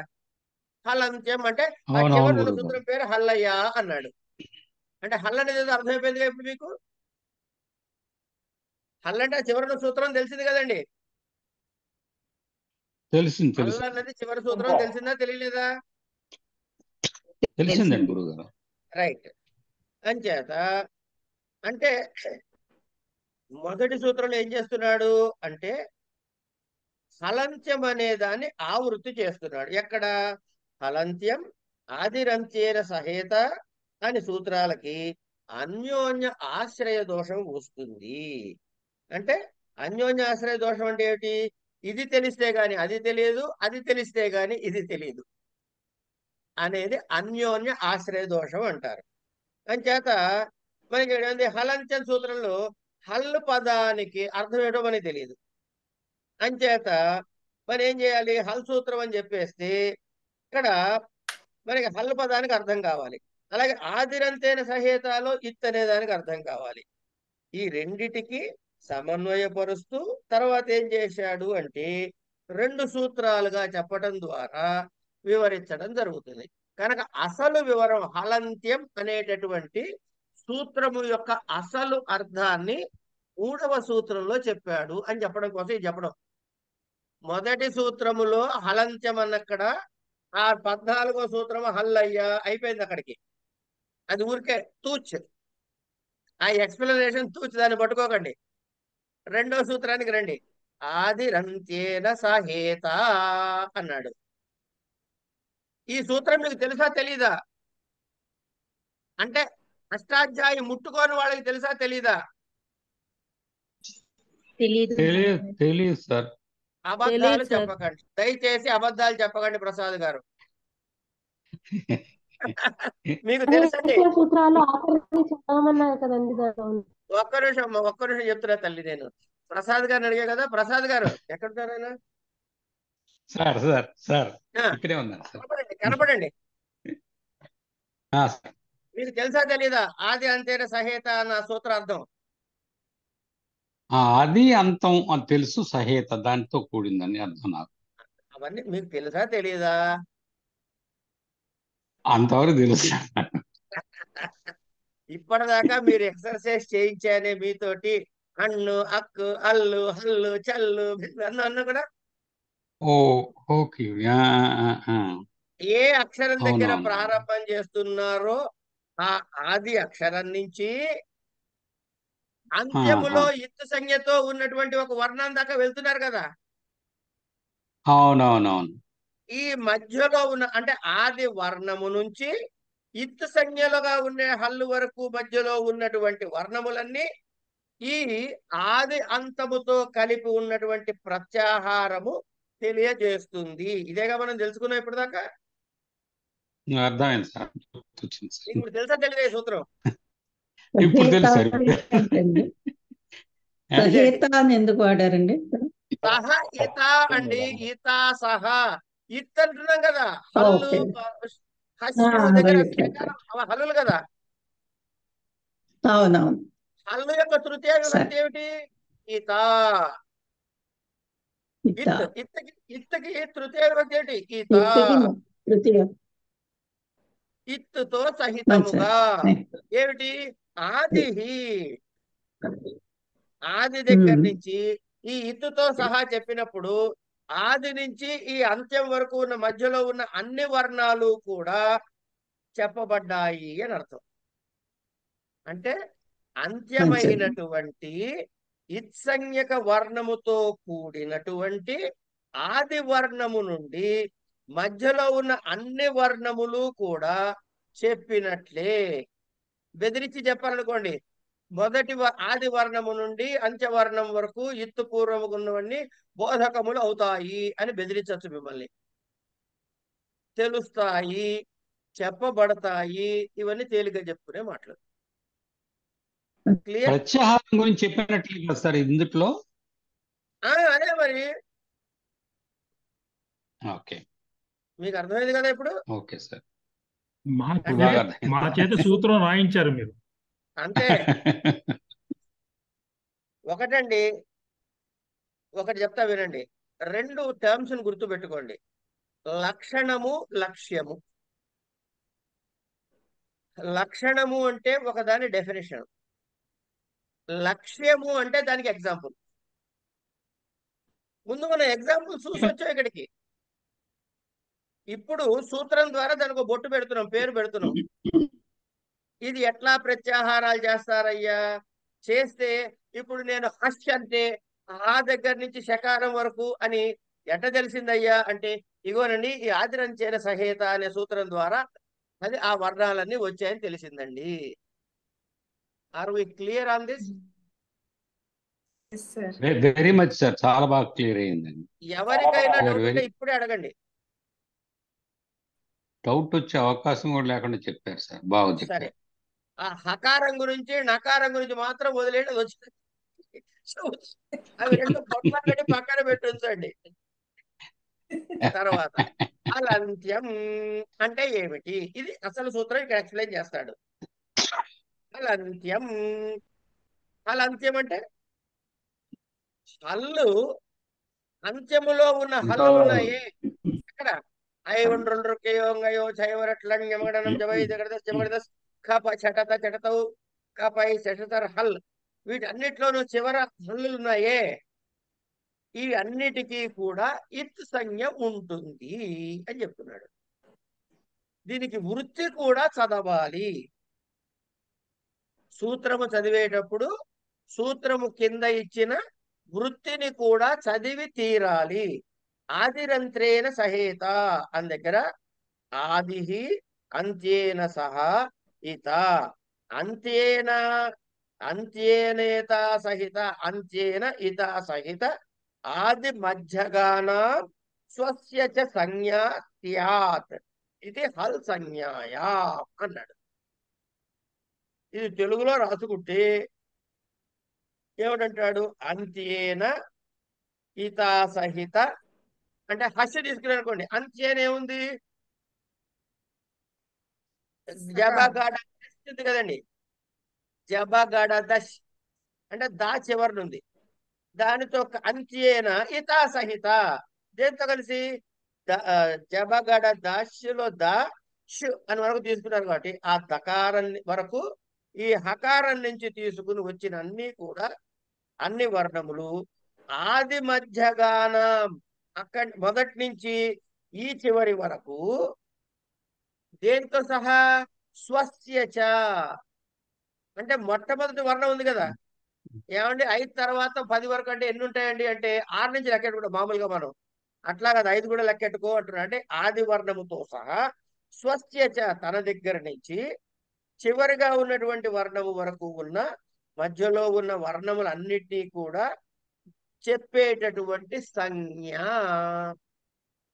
అంటే హష్ అంటే హకారము నుంచి షకారము ముందున్నటువంటి వర్ణము వరకు ఉన్న సముదాయమునకు ఆ వర్ణములన్నిటినీ చెప్పినట్లు దానికి గుర్తు అన్నాడు. సంజ్ఞ అంటే గుర్తు. మనం ఇప్పుడు చదువుకుంటున్న ప్రకరణం పేరు కూడా సంజ్ఞా ప్రకరణం. హల్ అంటే తెలిసిపోయింది మనకి, ఇత్ అంటే తెలిసింది. ప్రత్యాహారము చేస్తే ఏ ఏ వర్ణాలు రిప్రజెంట్ చేయబడతాయో తెలిసింది. తర్వాత హలంత్యం, ఏదెన్నో సూత్రము, 3వ సూత్రం. ఇది ఒక్కటి చెప్పుకుని మనం ఆపుదాం, ఎందుకంటే టైం అయినట్టుంది మీకు. లేదో 10 నిమిషాలు చెప్పుకోవచ్చు అంటే చెప్పుకుందాం. మేము రెడీ సార్,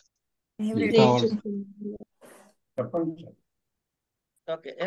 మనకి మగవాళ్ళ కన్ఫర్మేషన్ తో పని లేదండి, ఆడవాళ్ళ కన్ఫర్మేషనే ముఖ్యం. ఎందుకంటే మళ్ళీ వాళ్ళకి వంటలు ఉంటాయి, భోజనాలు పెట్టాలి, ఇవే ఉంటాయి. పాపం వాళ్ళ పనులు వాళ్ళకి ఉంటాయి కాబట్టి వాళ్ళు పర్మిషన్ ఇస్తే 10 నిమిషాలు చెప్పండి సార్. ఆడవాళ్ళు పర్మిషన్ ఇస్తే 10 నిమిషాలు చెప్పుకుందాం.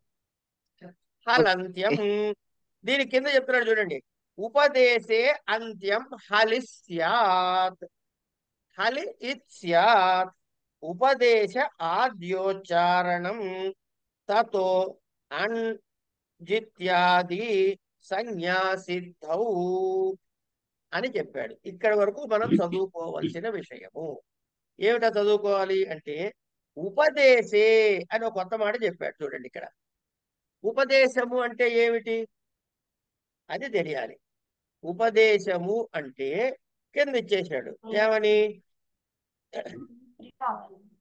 ఉపదేశే అంటే ఏమనిచ్చాడు అంటే హలంత్యం ఉపదేశే అంత్యం అంటే అంత్యమునందున్నటువంటి ఉపదేశము చివరిగా ఉన్నది అన్నాడు. ఉపదేశము అంటే ఏమిటంటే ఉపదేశ ఆద్యోచ్చారణం అంటే మొట్టమొదటిసారిగా పలకబడినది. ఇప్పుడు ఆ జబగడ దశలో శకారం ఏమిటండి? ఇత్ అవుతుందా కాదా? ఇత్ అవుతుందండి, అవుతుందండి. ఇత్ అవుతుంది కదా ఏమండి? ఇత్ అవుతుంది కదండి. అవుతుంది సార్. రైట్. ఇప్పుడు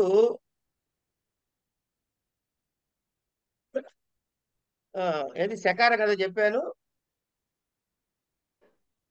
శకారం.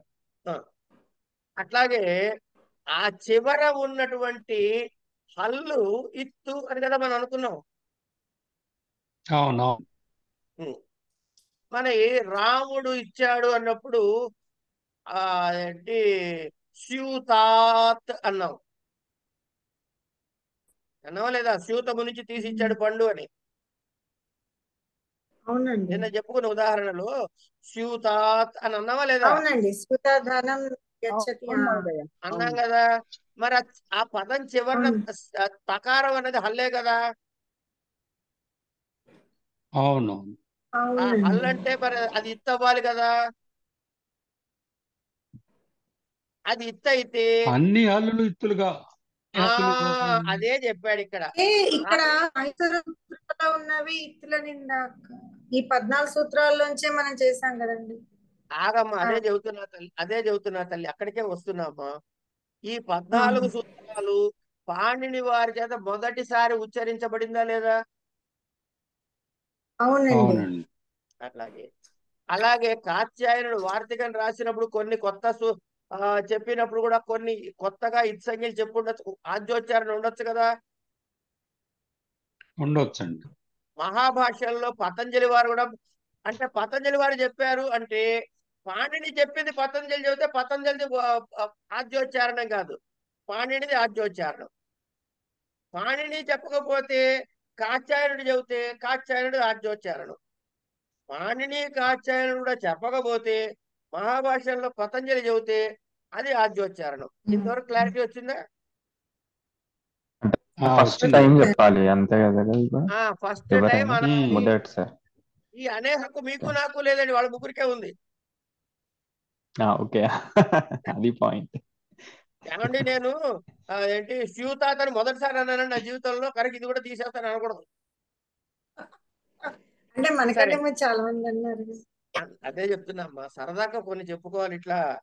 ఇందులో ఏవేవి ఆద్యోచ్చారణ కింద వస్తాయి అంటే ఉపదేశము అంటే ఏమేమిటి అని తెలుసుకోవాలి. ఉపదేశము అంటే ధాతువులు ఉపదేశాలు. ఏమిటది? డుక్రుయి అన్నారా లేదా? డుక్రుయి కరణే అంటారా అంటారా? భజ గోవిందం భజ గోవిందం నహి నహి రక్షతి డుక్రుయి కరణే. డుక్రుంగ్ కాదమ్మా, డుక్రుయి. ఈ అంటే చాలో ఉన్నటువంటి ఈ అది ధాతువు చివరిలో ఉంది కనుక అది సంజ్ఞ అవుతుంది. అట్లాగే సూత్రము చివరిలో ఉన్న సంజ్ఞ అవుతుంది. అట్లాగే ఇప్పుడు ఇంకొక చిన్న పదాన్ని మీకు ఇంట్రడ్యూస్ చేస్తా. ఇక్కడ కొన్ని దాన్ని ఏమంటారంటే వాటికి చర్యలు జరిగే ఒక పదానికి ఒక ప్రాతిపదికకి కొన్ని చర్యలు చేసినప్పుడు కొన్ని ఇంపాక్ట్స్ జరుగుతాయి, అవునా కదా? అంటే ఫర్ ఎగ్జాంపుల్ రామ అనే అకారాంత పుంలింగ శబ్దానికి చతుర్థి విభక్తి చెప్పవయ్యా అంటే రామాయ అంటారు. అదే సర్వశబ్దానికి చెప్పవయ్యా అంటే సర్వస్మై అంటారు. ఈ రెండు చతుర్థి విభక్తి అయినా చిన్న మార్పులు వచ్చాయా లేదా? వచ్చాయండి. అయితే ఇప్పుడు సపోజింగ్ సర్వశబ్దానికి రామ శబ్దానికి, ఇది లెక్క పెట్టుకోకండి మీరు, సర్వశబ్దానికి రామ శబ్దానికి కూడా కామన్ గా ఒకే ఇంపాక్ట్ రావాలని మీరు అనుకున్నారు అనుకోండి ఒక చోట. ఇప్పుడైతే రాలేదు, ఒకవేళ ఏదో వేరే కాంటెక్స్ట్ లేకపోతే సర్వ అని తీసుకుందాం. సర్వ ఇట్లాంటి చాలా పదాలు కొన్ని ఉన్నాయి. ఇవన్నీ కూడా కలిపి ఒక గ్రూప్ చేస్తాడు. ఈ గ్రూప్ చేసి ఆ గ్రూపుని మొట్టమొదటి ఎలిమెంట్ ఆఫ్ ది గ్రూప్, ఆ గ్రూప్ లో ఉన్న పదాలన్నిట్లో మొట్టమొదటి పదాన్ని తీసుకుని ఆది శబ్దం కలుపుతాడు. అంటే సర్వాది అంటే సర్వ మొదలైనటువంటి, ఉణ్ ఆది ఉణాది, ఇట్లా గ్రూప్ చేసినవి ఉంటాయి. ఈ గ్రూప్ చేసిన దాన్ని లాగా ఉండండి, వాటిని గణములు అంటాం మనం. ఈ గణములు, ఈ గ్రూపులు గణాల పేర్లు ఏవైతే ఉన్నాయో అవన్నిటికి కూడాను గణపాఠము అంటారు. అది కూడా ఆద్యోచ్చారణే, అదే ఉపదేశమే. అట్లాగే లింగానుశాసనం అని ఒకటి ఉంది, అది ఉపదేశమే. అట్లాగే ఆగమాలు, ప్రత్యయాలు, ఆదేశాలు సూత్రాల్లో వస్తాయి. వచ్చినప్పుడు కూడా వాటిని కూడా ఉపదేశాలే అంటారు అని. ఇట్లా ఉపదేశాలంటే ఏమిటో చెప్పి వీటికి ఉన్నటువంటి అంతమునందున్నటువంటి హల్లులు ఇత్ సంజ్ఞలు అవుతాయి. ఇత్ సంజ్ఞ అంటే ఏం లేదండి, అది వచ్చిన పర్పస్ అయిపోయిన తర్వాత అది రాలిపోతుంది. ఇప్పుడు హష్ అన్నాం అనుకోండి, ఈ హష్ అన్నప్పుడు శకార యొక్క పర్పస్ ఏమిటి? హా మొదలెట్టాము, లేకపోతే వరకు అన్నట్టు. అక్షం తీసుకుందాం, ఆతో మొదలెట్టాము. శకార యొక్క పర్పస్ ఏమిటి అంటే బాబు నా ముందున్నటువంటి అవు చెప్పే వరకు వస్తుందని చెప్పడం కోసము అన్నాడు. అంటే మనం ఏం చేసాము, ఆ ఈ ఊ రు రు ఏ ఓ ఐ అవు చెప్పాము. ఇప్పుడు ఈ చకారాన్ని అంటున్నాము మనం, ఇంకా పడిపోతోంది, జారిపోతోంది. అలా జారిపోతుంది కాబట్టి దాన్ని ఇత్ అన్నాడు అనమాట. జారిపోయేది అనేదానికి ఇత్. అట్లా పర్పస్ అయిపోయిన తర్వాత జారిపోతుంది ఇత్ సంజ్ఞ. ఇది హలంత్యం అనే సూత్రం ద్వారా మనకి చెప్పబడింది.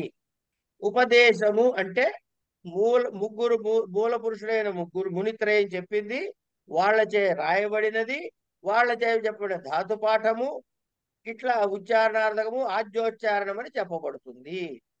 వీటిని ధాతువులు డుక్రీకరణే ఆదేశములు అనే ఒక ఆదేశం వస్తుంది. ఉపదేశములు, ధాతువులు, గణాలు, గుణాదులు, వార్తికాలు, లింగానుశాసనాలు ఇవన్నీ కూడా ఇత్ సంజ్ఞక ఆద్యోచ్చారణ కింద వస్తాయి. వాటిలో ఉన్నటువంటిది మాత్రమే ఇత్ సంజ్ఞ అవుతుంది, తర్వాతిది కాదు. ఇవి మనం ముందుకు పోయిన తర్వాత సూత్రాల్ని చూస్తున్నప్పుడు వీటి వినియోగం తెలుస్తుంది. ఇప్పుడు ప్రస్తుతం మనం సంజ్ఞలు ఏం చేశారంటే వీటికి ఈ పేర్లు పెడుతున్నాను అని చెప్పడం వరకే ఈ భాగం యొక్క తాత్పర్యం.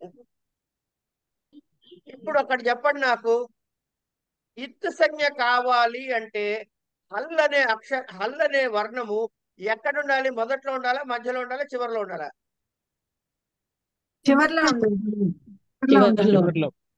చివరిలో ఉంటేనే ఇత్ అవుతుంది, మధ్యలో ఉంటే ఇత్ కాదు, మొదట్లో ఉంటే ఇత్ కాదు. అంతే కదా? ఇంతవరకు క్లియరా? ఇవన్నీ ఏమిటి? చివరిలో ఏముండాలి? ఏ వర్ణం ఉండాలి? హల్ వర్ణం ఉండాలి. ఇంకో వర్ణం ఏమిటంటావు? హల్ వర్ణం కానీ ఇంకో వర్ణం పేర్లు ఏమంటావు? చెప్పండి, వెరీ గుడ్, వర్ణములు. మరి అచ్చు వర్ణములు ఇత్ సంజ్ఞకాలు ఉంటాయా అండి? ఉంటాయా ఉండవు చెప్పండి ఎక్కువని?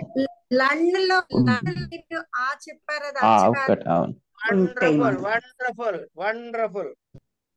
లండ్లో ఉన్న ఆ ఇత్ సంజ్ఞ చెప్పాం కదా, అంటే అచ్చులు కూడా ఉండే అవకాశం ఉంది. ఏమండి? ఇప్పుడు ఈ లండ్లో ఉన్న అకారము చివరికి ఉందా, మధ్యలో ఉందా? మధ్యలో. అంటే మీకు ఓకే, అంటే అది కాదు. కాదు, అచ్చులు ఇత్ సంజ్ఞలు అయితే చివరనే ఉండాలి అన్న నియమం లేదు. అంతే కదండి? హల్ అంత్యం, హల్లు అంతమునందు ఉంటే ఇత్తు సంజ్ఞ. కానీ లండ్ సూత్రంలో అకారం మధ్యలో ఉంది, మనకి తెలుస్తూనే ఉంది అక్కడ. అంటే చివరిలో ఉండాల్సిన రూలు అచ్చులకి లేదు. అన్నట్లయితే ఇక్కడ ఒక పెద్ద గొడవ పెట్టుకోవాలి మనం. మధ్యలో ఉండకూడదంటే నా నోట్లోంచి వచ్చే ప్రతి శబ్దంలోనూ అచ్చులు ఉంటాయి. తిన్నావా అన్నాను అనుకోండి, తకార ఇకారములు తీ, కనుక ఇకారం అనేది అచ్చు. నా నకార అకారములు నా, ఆకారం అచ్చు. నకార ఆకారములు వా, అకారం వచ్చు. మరి ఇందులో ఏది ఇత్సంజ్ఞ అనాలి నేను తిన్నావాలో? అవునా కదా?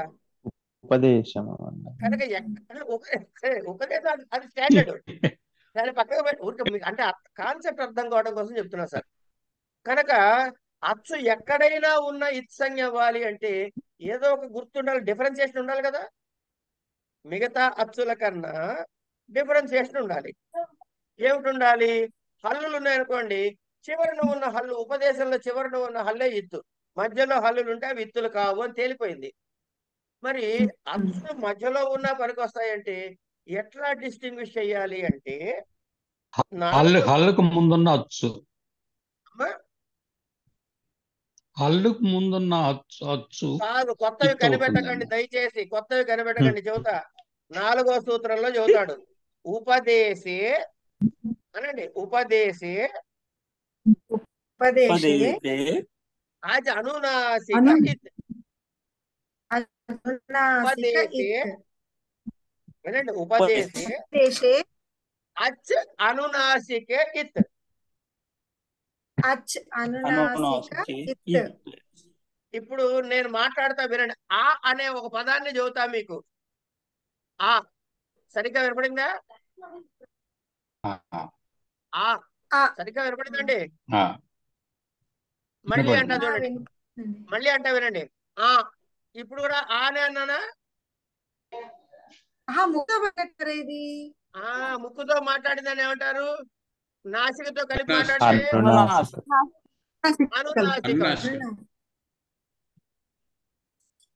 అనునాసికము అంటే కలిపి మాట్లాడేది. అవునా కాదా? అవునండి. కనుక అకారము అని అచ్చు అన్నది 2 రకాలుగా క్లాసిఫై చేసుకున్నాం. ఇప్పుడు ఏమిటి? మామూలుగా మాట్లాడేది, ముక్కుతో కలిపి మాట్లాడేది అని. కనుక అచ్చు ఎక్కడైనా ఉండొచ్చు కానీ ఆ ఉన్న అచ్చు ముక్కుతో మాట్లాడితేనే ఇత్తు అవుతుంది, ముక్కుతో మాట్లాడకపోతే ఇత్తు కాదు. ముక్కుతో మాట్లాడే కూడా ఉన్నాయండి అచ్చులు. ఎందుకు లేవుతుంది? బోలెడు ఉన్నాయి, మీరు గమనించట్లేదు. అంటే మీరు మాట్లాడే మాటల్లోనే బోల్డ్ ఉన్నాయి.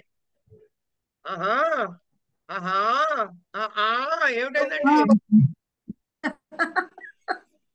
మాట్లాడుతున్నారా లేదా?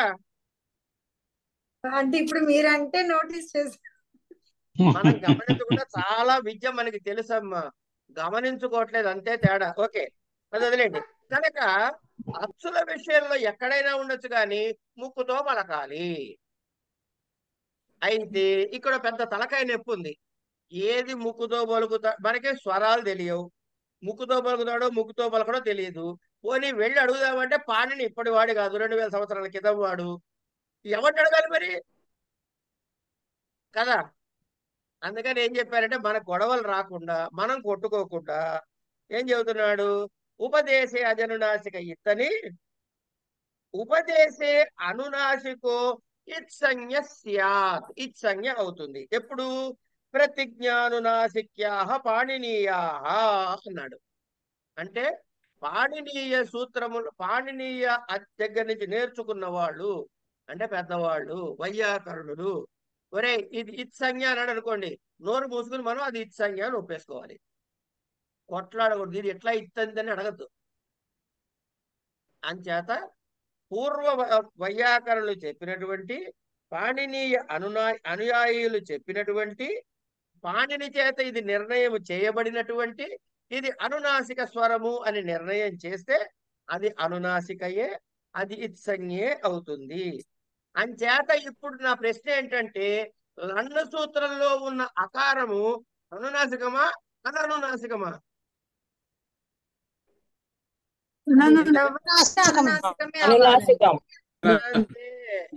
కానీ మనకు అర్థం కాదు, చూస్తే తెలియట్లే. అది అనునాసికం అని చెప్పాడు అంటే అనునాసికం అండి. అనునాసికము. అననునాసికం అంటే అనునాసికము కానిది అని అర్థం. అనునాసికమైన అకారము లండ్ సూత్రములో ఉన్న అకారము కనుక అది ఇత్సంజ్ఞ అయింది అని తెలుసుకోండి. అదే చెప్తున్నాడు ఇక్కడ. లండ్ సూత్రస్థాన లండ్ సూత్రస్థ అవర్ణేన సహ ఓచ్చారమాణ్యో రేఫో రలయో సంజ్ఞా ప్రత్యాహారే శ్వేతాం న గ్రహణం అనునాసిక ఇత్యాది నిర్దేశాత్. ఇప్పుడు ప్రత్యాహారం చేశారు అన్ను ఇన్ను ఉన్ను అని అక్కు ఇక్కని. ఈ అకారాన్ని మీరు ఇది పెట్టకూడదు. ఎందుకు? అక్కడ అనునాసిక శబ్దం చెప్పలేదు కాబట్టి. ప్రత్యాహారములో మళ్ళీ వచ్చే మొదటిది ఉండేదానికి రాదు ఇది సంజ్ఞ. ఇదే అనునాసిక సంజ్ఞ రాదు ఒకవేళ ఏమైనా అచ్చుంటే. కానీ నహ్యత్ర కకారే పరే చాత్కార్యం దృశ్యతే ఆదిరంతేనే సూత్రేణ కృతా సంజ్ఞాః ప్రత్యాహార శబ్దేన వ్యవహ్రీయంతే. ఆదిరంతేన సహేత అని మీకు ఇప్పటిదాకా చెప్పి మొదటి నుంచి చివరి దాకా అన్నారే, దానికి ఆదిరంతేన సహేత ఇది సూత్రేణ ఆ సూత్రంతో కృత సంజ్ఞా. ఏం సంజ్ఞలు చేశాడు? అన్ననే సంజ్ఞ, ఇత్తనే సంజ్ఞ, అల్లనే సంజ్ఞ, అచ్చనే సంజ్ఞ, హస్యనే సంజ్ఞ, ఇట్లా రకాల చేశాం కదా 43. ఈ మూడిటికి ఏం పేరు పెడుతున్నాయంటే ప్రత్యాహార శబ్దేన వ్యవహ్రీయంతి. వాటిని ప్రత్యాహారములు అని నేను వ్యవహరిస్తాను అంటే చెప్పబడతాయి అని, దానికి ఆ పేరు పెట్టాను అని అన్నాడు. ఇక్కడికి 4 సూత్రాలు చాలా జాగ్రత్తగా చెప్పేసుకున్నాము. 4 సూత్రాలు అర్థమైతేనే తర్వాత సూత్రాలు మనకు అర్థమవుతాయి. ఒక్కసారి మీ దగ్గర ఏ టెక్స్ట్ బుక్ ఉన్నా పర్వాలేదు, చదవండి, ఒక్కసారి దాన్ని పరిశీలించండి. అది ఇప్పుడు టైం అయిపోయింది కాబట్టి నేనేం ఆపను. నేను అంత మొండివాడినే. వ్యాకరణము కూడా కాదు. బెదిరించబడే సబ్జెక్ట్ కాదు, ధైర్యంగా చదువుకోవాల్సిన సబ్జెక్టు. దాని కాన్సెప్చువల్ క్లారిటీ వస్తే వ్యాకరణం అంత తేలిక సబ్జెక్టు మరొకటి లేదు. లెక్కల్లాగా టోటల్ లాజికల్ ఎక్స్ప్రెషన్ కనుక హాయిగా చదువుకుందాం. చెప్పండి. సూత్రంలో